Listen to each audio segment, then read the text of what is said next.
The wind howls across an endless savanna. The sky burns with a fading orange light, the kind that signals not peace, but the coming of night, a night filled with predators. You hear the rustle of tall grass, the snap of a twig, the distant growl of something far larger than yourself. And there you are, fragile, weaponless, and surrounded by a world where every shadow hides death. Life 2.4 million years ago was not a gentle story of beginnings. It was a brutal struggle for existence. And yet, out of this harsh wilderness, fragile beings we call our ancestors not only survived, but began the long journey that would one day lead to us. The question is, how did they do it? How did they endure the relentless jaws of predators, the unforgiving storms, the endless hunger? And perhaps even more mysteriously, why, in the midst of their fight for survival, did they sometimes turn to protect, nurture, and even save the very animals that shared their dangerous world? Close your eyes for a moment and imagine you are one of the first humans, not the dominant creature of Earth, but a trembling figure in the dark. Your body is weak compared to the lion that stalks nearby. Your hands hold nothing but a stone, sharp-edged but fragile. The night around you is alive with sounds of hyenas laughing, leopards circling. The flapping wings of vultures who sense death is never far away. You feel the cold air press against your skin, and hunger gnaws at your belly, sharper than any blade. What would you do? Could you find the courage to step into this world of endless danger? Could you protect not only yourself, but the fragile bond of your tribe, your family, your kin? This was life 2.4 million years ago, the dawn of humanity.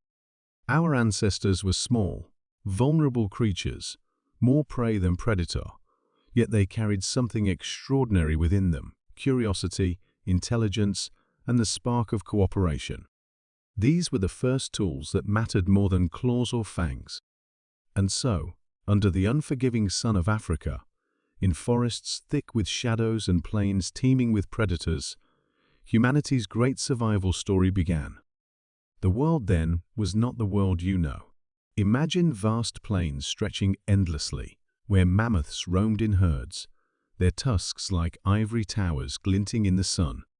Saber-toothed cats prowled the underbrush, their massive teeth gleaming as they stalked the weak. Gigantic birds with wingspans wider than your outstretched arms circled overhead, waiting for the moment life would end so they could feast. Rivers surged with crocodiles, ancient giants with jaws strong enough to crush bone. The land itself was raw and untamed thunderstorms that split the skies open, fires that spread without warning, seasons that brought either unbearable drought or floods that swallowed whole valleys. Into this chaotic theater stepped humanity, small, frail, but burning with determination. Survival was never guaranteed. A single misstep could mean being trampled, clawed, or starved. So how did prehistoric humans make it through? Their first weapon was not made of stone, but of unity. Alone, a single human was nothing: weak muscles, blunt teeth, and soft skin. But together, they became something else entirely. Tribes learned to move as one, to protect each other, to warn of danger with cries and gestures. Around the campfire, one of their greatest discoveries, they became more than prey. They became a force. Fire was warmth against the cold night.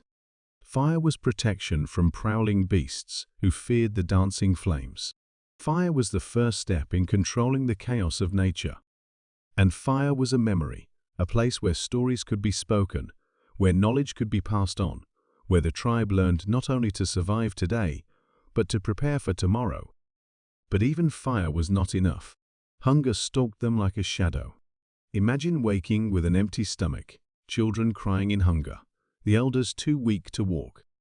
Every day was a gamble. Would the hunt succeed, or would the gathering be fruitless? Foraging was dangerous. Berries could poison as easily as they could nourish. Hunting meant facing creatures many times larger than themselves. Early humans crafted tools simple at first: sharp rocks flaked against each other, spears tipped with stone.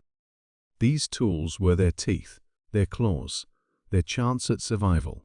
With them, they learned to take down antelopes, to defend against predators, to carve meat from bone. They became hunters, not just hunted. But hunting came with risk. Picture the scene, a small band of humans creeping through tall grass, their hearts pounding, eyes fixed on a herd of gazelles. The wind shifts. The herd bolts. In an instant, the humans must chase, their feet pounding against the earth, their lungs burning, their bodies pushed to the edge. This is persistence hunting, the ancient method where humans used endurance, not strength, to outlast their prey. Hours, sometimes days, of pursuit, until the animal collapsed in exhaustion. Victory was never quick. It was earned with sweat, pain, and the relentless will to keep moving. And when the tribe feasted, it was not just food they shared, but triumph, survival, hope. Yet even in this harsh world, where every day was life or death, something remarkable stirred in the human spirit. Not every encounter with animals was about the kill. Sometimes it was about connection. A wounded animal stumbled near the camp, not a threat, but a creature suffering. Some tribes killed it swiftly for food. Others, strangely, chose differently. They tended, they watched, they even helped. Why? What made fragile humans, struggling for their own lives, extend compassion to another species? Could it be that even then, the seeds of empathy, the very essence of humanity, were taking root? Perhaps they saw in the eyes of an animal the same struggle, the same fear, the same desperate will to live. Imagine a child, barely old enough to walk, offering scraps of food to a small wolf pup, lost and trembling at the edge of camp. The elders scold, fearing danger. But the child persists, and the pup grows not into an enemy, but into an ally. Slowly, carefully, over generations, the bond between humans and animals began. Wolves became dogs, guardians of the night, partners in the hunt. Humanity did not just survive with animals, they began to survive because of them. Could it be that, in protecting others, our ancestors discovered their own strength? Still, the world never grew safe. Each sunrise brought new threats, storms that could scatter tribes, rival groups who fought for territory, diseases that struck without mercy, and always the predators, the silent stalk of a leopard in the dark, the sudden charge of a rhino, the chilling laughter of hyenas waiting for weakness. Life was fragile, balanced on a knife's edge. And yet, through every trial, humanity endured. They carved tools, built shelters, painted stories on cave walls. They left behind not just bones and weapons, but whispers of who they were, echoes of their struggle. And within those whispers lies the truth. Humanity's survival was never just about strength. It was about imagination, the ability to see not only what is, but what could be. To dream of safety, of tomorrow, of a world beyond fear. So ask yourself, if you were there 2.4 million years ago, standing in the flickering firelight with nothing but a stone in your hand and the vast, merciless wilderness around you, what would you do? Would you fight? Would you flee? Would you find it within you to not only protect your tribe, but to care for a helpless animal that stumbled into your camp? These questions matter because they remind us that survival was not just about living, it was about becoming human. And here lies the paradox. In a world where death was constant, where survival demanded strength and ruthlessness, our ancestors discovered something else. They discovered the power of compassion.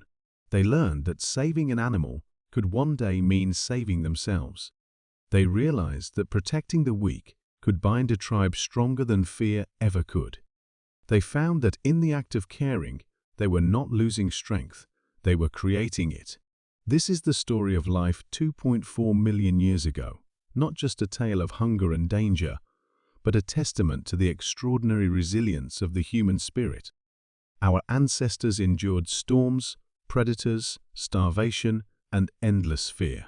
Yet, They lit fires in the dark, forged tools from stone, shared food in times of scarcity, and looked into the eyes of animals and saw not enemies, but companions. And because they did, we are here. So when you step outside tonight, when you hear the wind in the trees or the distant call of a wild creature, remember this: the bond between humanity and nature was written long before cities, long before history. It was written in the fires that burned in the night, in the footsteps that chased prey across endless plains, in the trembling hands that reached out not to kill, but to save. Life 2.4 million years ago was brutal, yes, but it was also the beginning of something greater, the beginning of us. And so, I leave you with this question: in a world where survival often demanded the hardest choices, what does it mean that our ancestors sometimes chose compassion? Perhaps the answer is simple. Perhaps it is compassion, not strength, that has always been humanity's greatest weapon.